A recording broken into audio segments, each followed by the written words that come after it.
All right, so this is the second part of the lecture on magnetism, focusing on the Earth's magnetic field. So, as we kind of mentioned in the last part, the Earth does have a magnetic field around it. So, if this is the Earth, it's like there is a giant magnet inside the Earth with a north and a south pole. And that magnet produces a magnetic field. The field lines radiate out from the North Pole and then into the South Pole, surrounding the Earth, extending out into space. Now, you see pictures like this all the time with what looks like a magnet buried underneath the Earth, in the center of the Earth, with a big red N and a big red S on it. But that obviously is not what generates the Earth's magnetic field. In a few minutes, we're going to talk about why the Earth has a magnetic field.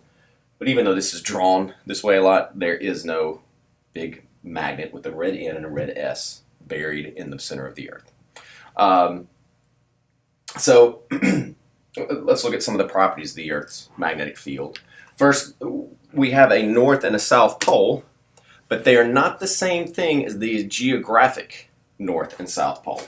If we look at the Earth, the geographic north pole is the northernmost point about which the Earth's axis rotates. All right, so that is geographic north. The magnetic north pole is the point where the magnetic field lines come out of the Earth. So and it's offset from the geographic north pole. So the geographic axis would be like this. So the Earth is spinning around the geographic north pole. But the magnetic field is offset from that. So if you were to take a compass and follow it due north, it would not take you to the geographic North Pole. It would actually take you to some spot here in northern Canada, which is where the magnetic North Pole is actually located. And it in fact wanders a couple of miles per year. It doesn't stay in the same place. That's not terribly important now because navigation, in modern times, navigation is mostly done by GPS, which doesn't depend on the location of magnetic north.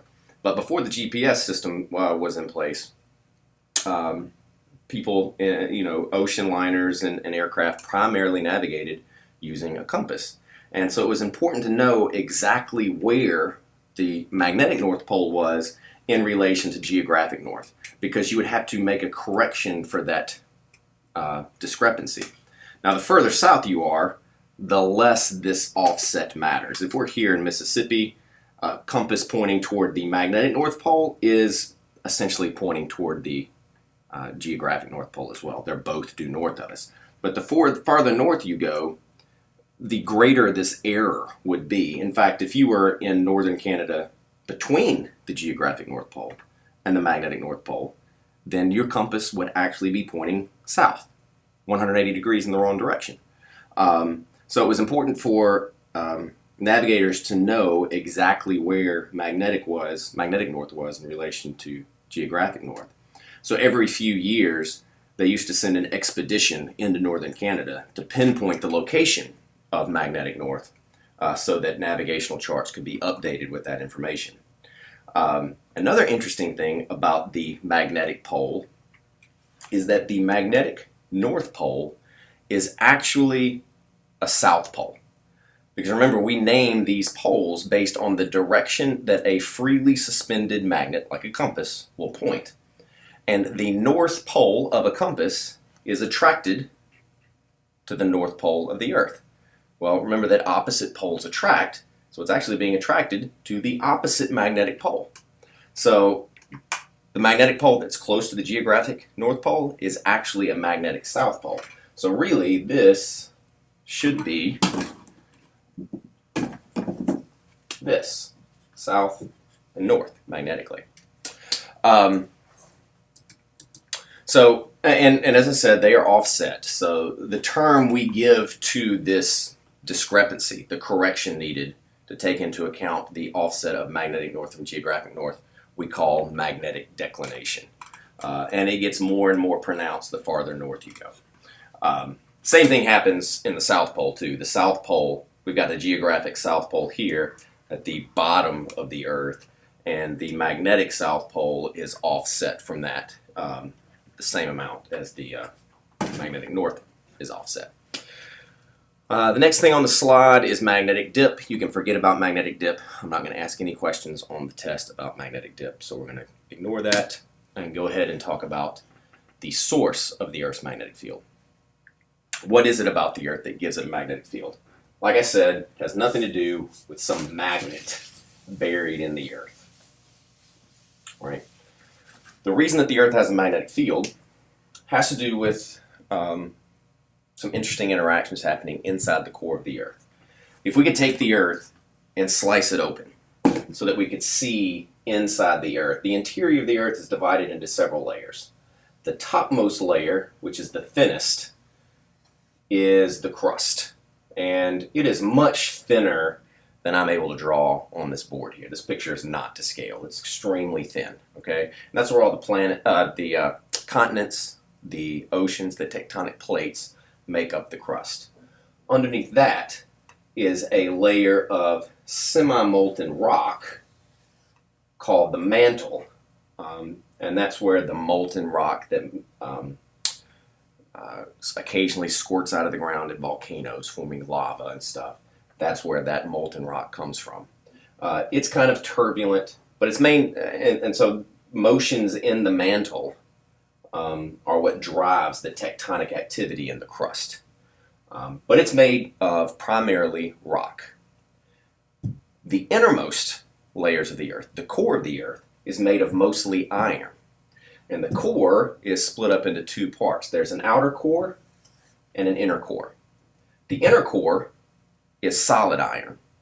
The outer core is liquid iron. That means that the innermost core kind of floats surrounded by this liquid iron outer core.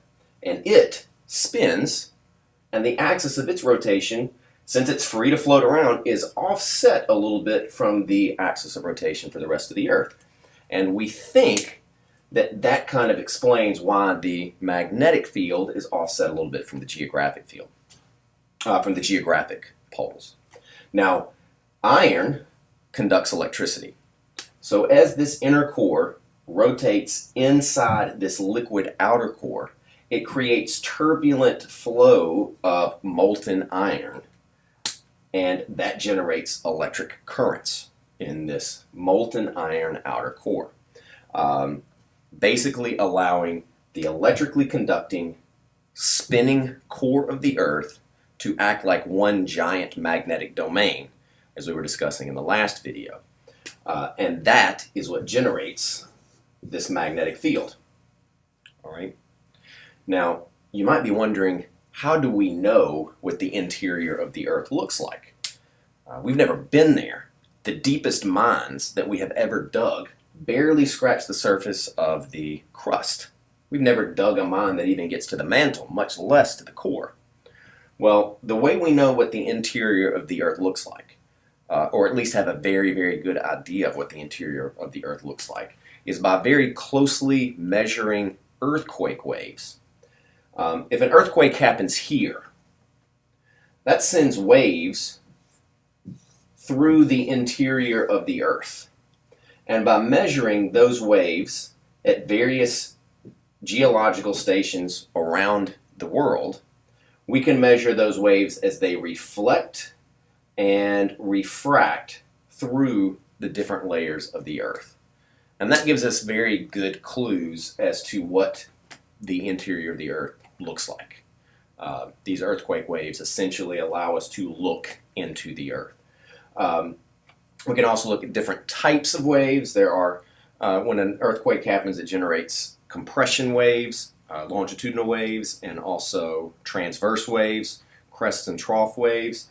And different types of waves travel through solids, but not through liquids. And so by looking at the types of waves that are detected on the other side of the Earth, we can tell if there's liquid or solid between this point and this point. And that gives us a way to measure how thick these layers are and what they're made of. All right, so earthquakes let us look into the Earth. All right, but anyway, we call this effect of a spinning electrically conducting core producing a magnetic field, dynamo theory.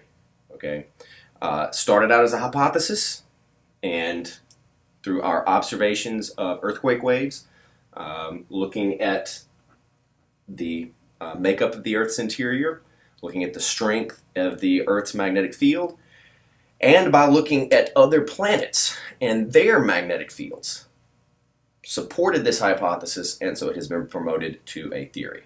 Okay, so in order to have a magnetic field, a planet has to have two things. It has to have an electrically conducting core, and that electrically conducting core has to be spinning.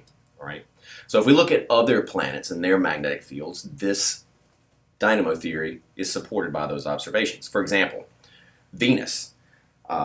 Venus is very, very similar to the Earth in a lot of ways, especially its interior.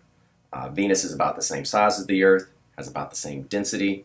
So we are fairly certain that the interior of Venus, if we were to slice Venus open, it would have an interior very similar to the Earth's. So it's got an electrically conducting core made of molten iron surrounding a solid iron inner core. But when we measure Venus's magnetic field, it's very, very weak, almost non-existent. And that is because Venus is spinning very, very, very slowly. The Earth spins once every 24 hours. And as we discussed on the very first day of class, a point on the equator is moving at about 1,000 miles an hour. So the Earth is spinning pretty fast. And that spin is one of the ingredients for a magnetic field.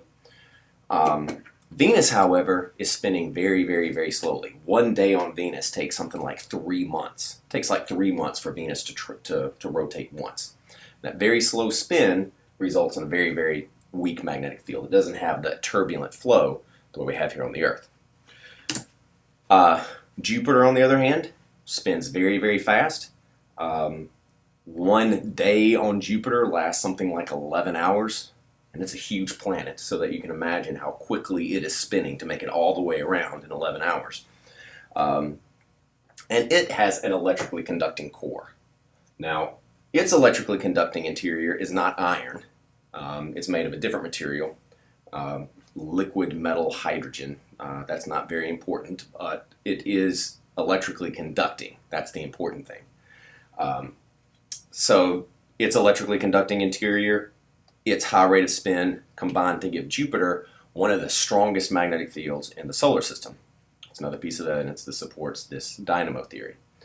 If we look at the moon is spinning a little bit. It spins pretty slowly. It takes about 29 days for the moon to spin once. So we would expect it to have a very weak magnetic field, but it turns out the moon has almost no magnetic field. And that's because it lacks the other ingredient, which is an electrically conducting core. The moon, if we were to slice it open, is pretty much rock through and through. There's no iron or other material that conducts electricity in its interior.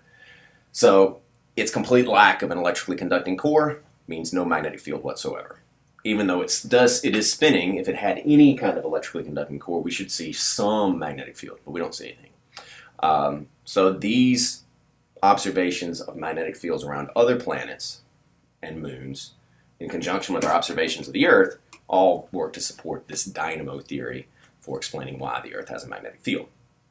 Now, let's look at why that's important. For one thing, it is important for navigation. Early explorers relied heavily on the Earth's magnetic field, and there are some studies that show that migrating birds are able to sense the Earth's magnetic field and use that to kind of help them in their long-distance migrations north and south. But at least as far as navigation goes, the magnetic field is not used very much anymore. GPS satellites have made compass navigation kind of obsolete. Some Boy Scouts still do it to get a merit badge, but when you're driving around in your car, you rely on your GPS, not on the compass. But there is still a very important advantage that we get from having a strong magnetic field, and that is that it acts as a shield to solar radiation. If the sun is over here, this picture is not to scale, the sun is not that close.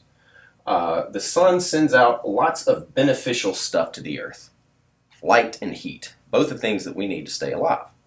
The sun is also constantly spewing out harmful things in the form of radiation and charged particles in the form of the solar wind. The radiation, ultraviolet radiation specifically, most of it is blocked by our atmosphere, the ozone layer of our atmosphere. Some of it gets through, and that's what can produce suntan, too much of it, a sunburn, too much of that, skin cancer. The charged particles spewing out of the sun in the form of the solar wind would also be harmful. Luckily, our magnetic field shields us from those solar particles, from those charged particles from the solar wind. Most of that harmful radiation is funneled around the Earth. All right. Now, at the north and south poles, where these field lines come down and intersect with the Earth, some of that radiation, some of that solar wind can find its way down and collide with the Earth's atmosphere.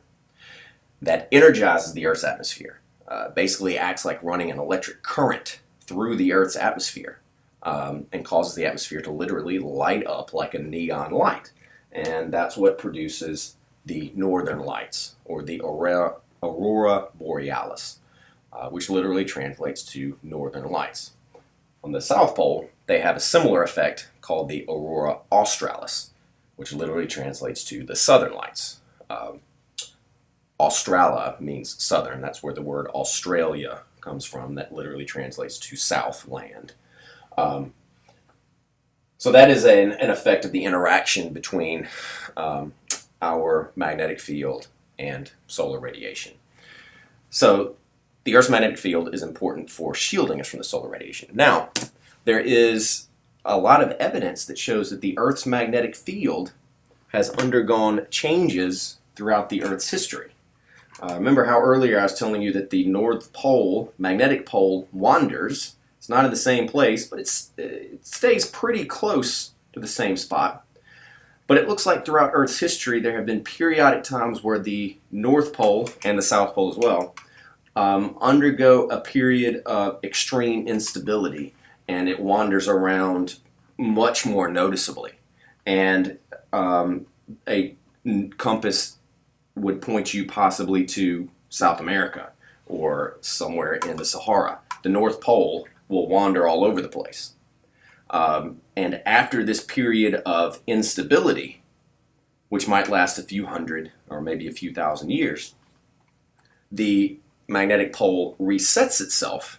The magnetic field resets itself, but reversed. And instead of the North Pole of a magnet pointing north, it would be pointing south.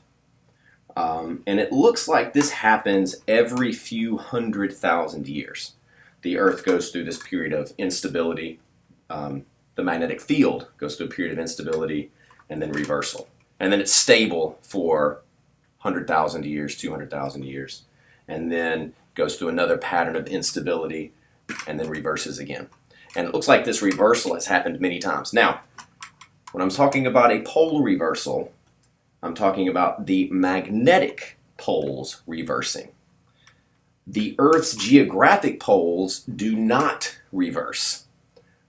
There are some crackpots on the internet who have hijacked this real scientific idea of the magnetic poles undergoing periodic reversals, and have taken that to mean that the Earth's actual poles have reversed.